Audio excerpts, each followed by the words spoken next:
Guys, Driveclub VR is going to still be a thing. I am so happy about this. You don't even know I had to make a video on this as soon as I possibly could because, guys, Driveclub, it's gonna come back. It's gonna be rebreathed some life, if you will, whatever. It's amazing. I'm excited. You should be excited too. Why? Well, you can tell by the title. Driveclub VR is still alive. Can you believe? I honestly never expected this to be a thing. They actually not canned it. I assumed they canned it because they got rid of the developer. As you know, Evolution Studios was closed, so Driveclub was no more. They had plans to further support the game, add DLC, that sort of thing. Okay, right. Let's talk about this properly, shall we? So Driveclub was basically stopped. Everything stopped. The only thing we get now is, well, the game actually runs, the servers are supported, that sort of thing, but we don't get any DLC. Well, now, hopefully, we may actually see some more DLC for the original game. I don't know how this is all going to work. But the basics are Driveclub VR has been announced as a launch title for PlayStation VR in Japan. So I'm assuming it's going to be a thing everywhere. It's not been confirmed, but I'm assuming that would be the case, because if you just release Driveclub in Japan, then there's something very wrong with you. So that's a whole reason in itself, honestly, to buy a PlayStation VR. I was a little bit about getting a PSVR. I've got it pre-ordered. I haven't had I've had a PSVR pre-ordered for a little while, coming in October. That's when I think it's coming out anyway. And I was just sitting there like, what games are actually coming out for the PSVR that I actually want to try? I know that Gran Turismo is supposed to have some kind of VR support maybe in the future, but it was kind of like they've not really spoken about it since. There's been loads of indie games, which honestly I'm not too bothered about because I could try them on the Vive. So I was like, what do I do? And then bang, all of a sudden they bring out Driveclub VR is still a thing, and I'm like, thank God for that. Now, we need to go into all the details a little bit here, guys. So Driveclub VR, is Evolution Studios working on it? As far as Rushy, he is the main guy behind Driveclub and all the MotorStorm games. He said that the game was created by the people that made Driveclub. I'm just kind of confused by that statement because they are not working for Sony anymore. There's multiple things that this could be. They haven't confirmed any details thus far of me making this video. They might have confirmed some more after me making this video. But as far as we know, they now, all of the Evolution staff work for Codemasters. Not under Evolution, but under a different name. And they're working on a new IP. It says in the bio of those guys. But that doesn't mean they can't be contracted to carry on working on a game as long as they're funded part by Sony and part by Codemasters, or maybe not by Sony, or maybe they get a big payout. I don't know how all the terms, obviously. Could be many terms, but the basics are, it could either be they're still working on Driveclub VR, and they have been since they got closed down and moved to bloody Codemasters, and they're working in the same place with everything they had before, or this is being finished off by another studio and it was kind of partly done.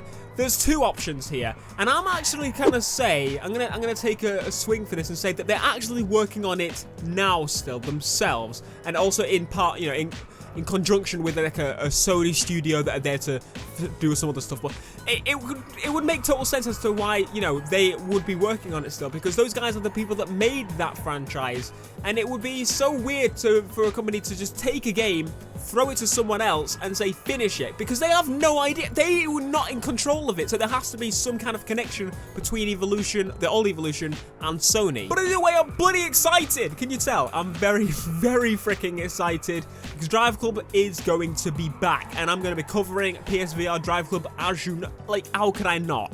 How can I not? I absolutely love Driveclub, and the only reason I'm not playing it so much on the channel is because, well, it's an old game. I love Most Wanted 2005, but I don't play it a lot on the channel because, well, it's just, you've probably all played it a million times, and I've played it a million times, and I want to show you new things, basically. But I think this is honestly going to be the best PlayStation VR game there is at launch thus far. I am really liking the look of the esports, like mech fighting thing, but Driveclub, if you get yourself a wheel and you put on a PSVR, you are going to be blown away. And what this makes me excited, because PlayStation VR is the entry-level VR thing. Like, it's just not entry-level, okay, that's mobile phone VR, but I'm talking about gaming-wise, proper gaming-wise, it is it's accessible. That's the point. It's accessible. PSVR is going to become more and more accessible. As consoles kind of introduce things, they generally become more accessible. So you buy a PS3, you don't buy a PS3, you buy a PS4 for 250 quid, you buy a PSVR for 250, 300 quid, and you buy a wheel setup eventually. You can just keep adding on, and imagine eventually you get the PS Move, you know, guns, that sort of thing, for certain other FPS kind of games, and it's just going to be so awesome to see that this kind of stuff is finally accessible. Because if you get you can get a decent wheel from, say, Thrustmaster, they've got one with a force feedback for about £100. You're going to be laughing. You're going to be playing racing games in VR with a wheel. It's going to be the best experience you've had in a racing game ever. Trust me, I've tried it with even Project Cars, and it was fucking amazing. It was such a surprise as well, and as we know from previous coming outs of this, the game is going to be running at 60 frames as it should, and I think the PlayStation VR bumps it up to a 90 so you don't feel sick, because that's what you kind of need to have a stable VR experience, as some of you will know if you've played with VR. But I'm really interested to see how this is all going to work, because another thing to mention is that this is actually going to be a separate title. You can buy it digitally or you can buy it physically. So my assumption is it's going to be maybe less of the game, or if it's all of the game, holy shite. This is kind of weird though, isn't it? Like, I'm assuming though, the digital version, they'll have like an add-on, like a DLC where you can switch to the VR mode, because it would kind of be weird to have two split games in where they can't play online with each other, that sort of thing.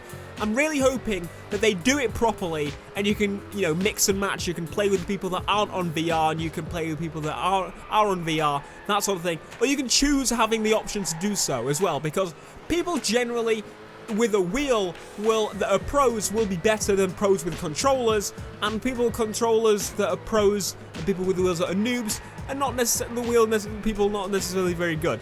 It's a very like all over the place thing, and I think VR is actually going to add another level to that, as some of you know the controller wheel thing. VR honestly gives you such an immersive experience. It makes everything feel more natural, feel more real, and you can kind of understand where things are happening and why things are happening, and predict things easier, because you feel the movements of the car. You don't actually feel it, doesn't shake your bloody head around. But what I'm saying is that you predict things a lot better because you get used to the motion.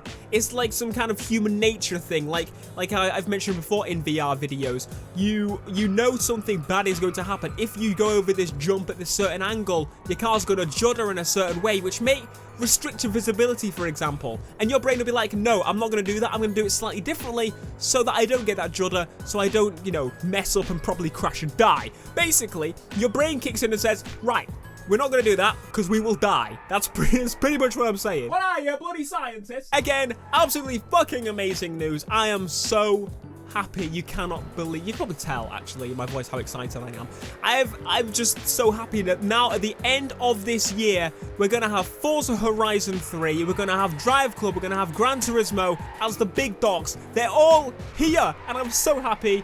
And next year we're gonna get ourselves a beautiful Need for Speed game, if all goes to plan, along with a Forza game, along with I don't even know what. It's gonna be incredible, and you guys are gonna be here on the channel hopefully for the full coverage of all these bad boys. Let's go for it. Leave a like if you did enjoy this video, subscribe if you are new, and we shall see you guys on Driveclub again very, very soon. Holy crap. I'm so excited. Oh my god. Peace.